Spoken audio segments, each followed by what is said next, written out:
and welcome to the first episode of the Ghost Wipes podcast. I am your host, Cole Casto, and here with me today is my co-host, Walker Harris. Hey Cole, how you doing? Doing fantastic, Walker. Great to hear. So Walker here is an expert in all things COVID. He's been quarantined multiple times and even had this disease and is feeling the effects of this virus today. Yes, that is true.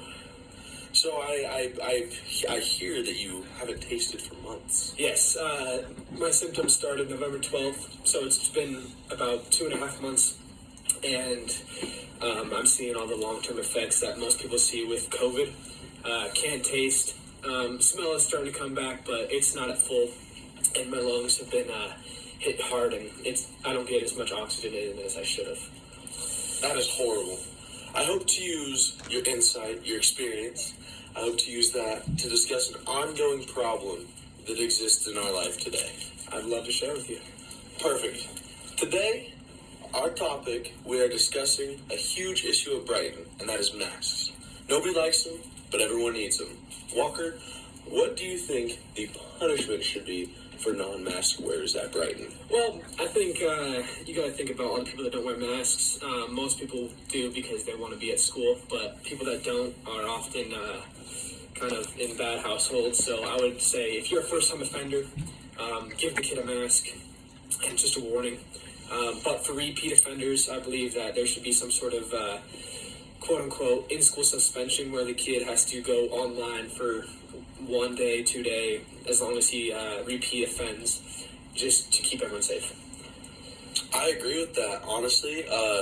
Masks have been proven from all sorts of tests all over the world and the country, and even recently, locally, at the University of Utah, they did tests using petri dishes showing particle discharge and how masks reduce this. They also showed that masks are actually not a cause.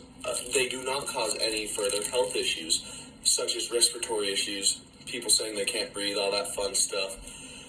It was proven by the lead oncologist on staff at the University of Utah, Mark Lewis, who wore 30 masks at once for a long period of time, and it showed that his oxygen levels did not reduce a single %.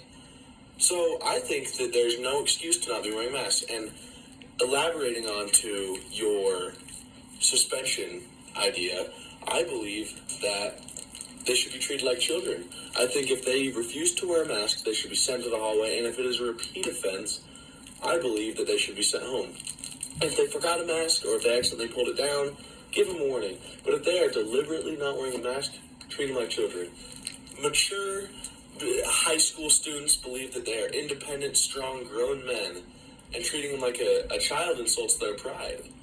And I think if it gets worse, they should, I don't think teachers get paid enough to deal with stubborn anti-maskers, and they should be put out of sight and out of mind. I agree with you. I think students are not necessary for school. I think they can learn online school. Obviously, as I've experienced, it's harder online, but I think that's a greater incentive to wear your mask. And teachers need to be in school in order to teach at their max capacity, and so we need to do everything in our power to protect them. I agree, and great insight and great way to look at the bigger picture of things. I've got a question for you.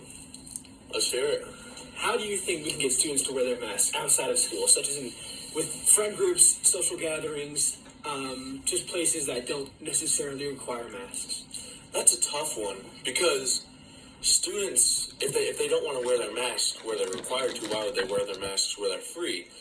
And I do not think that schools can enforce this in a strict way.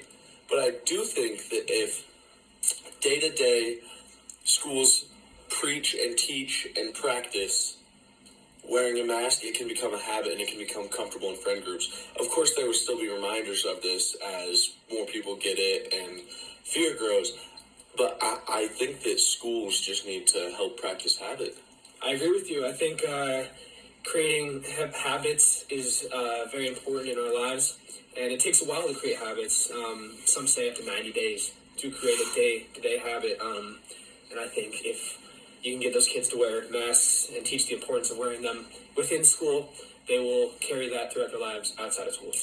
I agree. It's something none of us expected to do unless you wanted to be a surgeon. And Lord knows I don't get paid enough to be compared to a surgeon. Yeah, no kidding.